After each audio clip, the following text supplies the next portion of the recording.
আমি এই মুহূর্তে দাঁড়িয়ে আছি পটুয়াখালী নিউ মার্কেট বাজারে। এটি পটুয়াখালী জেলার সবথেকে বড় বাজার, যেখানে শাক সবজি মাছ মাংস থেকে সকল ধরনের পণ্যের বেচা কিনা হয় এখানে।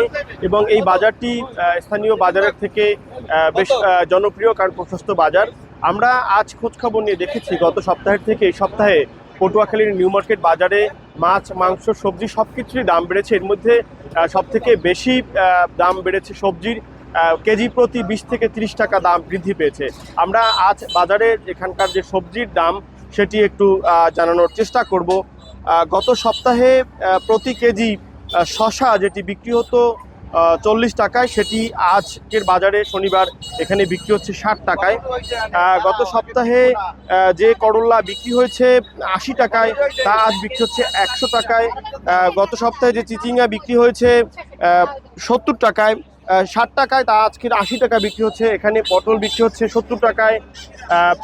এছাড়া টমেটো যেটি সালাদ আইটেম, এটি বিক্রি হচ্ছে 180 টাকায়। আমরা সবথেকে বেশি দামে বিক্রি হচ্ছে সিমড়া, যেহেতু বছরের সবজির নতুন সবজি উঠেছে, সেই ক্ষেত্রে প্রতি কেজি সিমড়া বিক্রি হচ্ছে 240 টাকায়। একটি বিষয় হচ্ছে যে পটুয়াখালীর এই বাজারে ঘুরে আমরা যেটা দেখলাম যে সেটা হচ্ছে নিম্ন আয়ের এবং মধ্যবিত্ত মানুষের বাজারে কেনাকাটা করতে রীতিমতন হিমশিম খেতে হচ্ছে। এবং এই অবস্থায় তারা আসলে কি করবেন সেটি আসলে তারা ঠিক দিশে করতে পারছেন না। আমরা একজন এখানে রিক্সা চালক রয়েছেন, তার সাথে কথা বলবো যে আসলে এই যে পরিস্থিতি বাজারের, এই অবস্থায় আপনাদের কিনে খেতে আসলে সবজির দাম কেমন, বা মাছ মাংস সার্বিক অবস্থা কি বাজারের?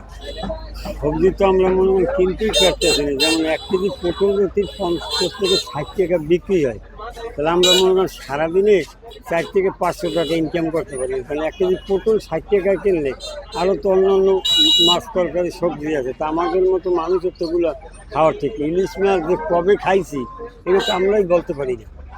আপনি দেখেন 1 সপ্তাহ 15 দিন আগে 1 কেজি পেঁয়াজ বেচছে 50 টাকা, সেই পেঁয়াজের কেজি বেচছে এখন 75 থেকে 80 টাকা। তো কেজিতেই 30 টাকা বাড়ছে। 1 থেকে 2 টাকা 5 টাকা বাড়ে, এটা একটা কথা থাকে। ধাপন 30-35 টাকা কেজিতে বাড়িয়ে যায়, তাহলে আমরা কীভাবে কিনেন কি? গত কয়েকদিনের এবছরের যে টানা বর্ষণ, অতিবৃষ্টিতে সবজির ক্ষেতগুলো অনেক বেশি ক্ষতিগ্রস্ত হয়েছে, যে কারণে সবজির দামটা আসলে একেবারেই বলা যায় যে লাগামহীন। বিক্রেতারা বলছেন প্রতি কেজি মাছ আকার আকৃতি ভেদে 50 থেকে 60 টাকা, কোনো কোনো অংশে ক্ষেত্রে 100 টাকা পর্যন্ত দাম বৃদ্ধি পেয়েছে। ইলিশের দাম ঠিক সেই আগের মতোই কিন্তু বাড়তি দামে বিক্রি হচ্ছে। পটুয়াখালীর নিউ মার্কেট বাজারে সরকারের তদারকির পাশাপাশি দাম নির্ধারণ ক্ষেত্রে আরও বেশি আন্তরিক হবে সরকার, এমনটা প্রত্যাশা করছেন এখানকার স্থানীয় বাসিন্দারা। পটুয়াখালী নিউ মার্কেট বাজার থেকে আমার কাছে এই ছিল সর্বশেষ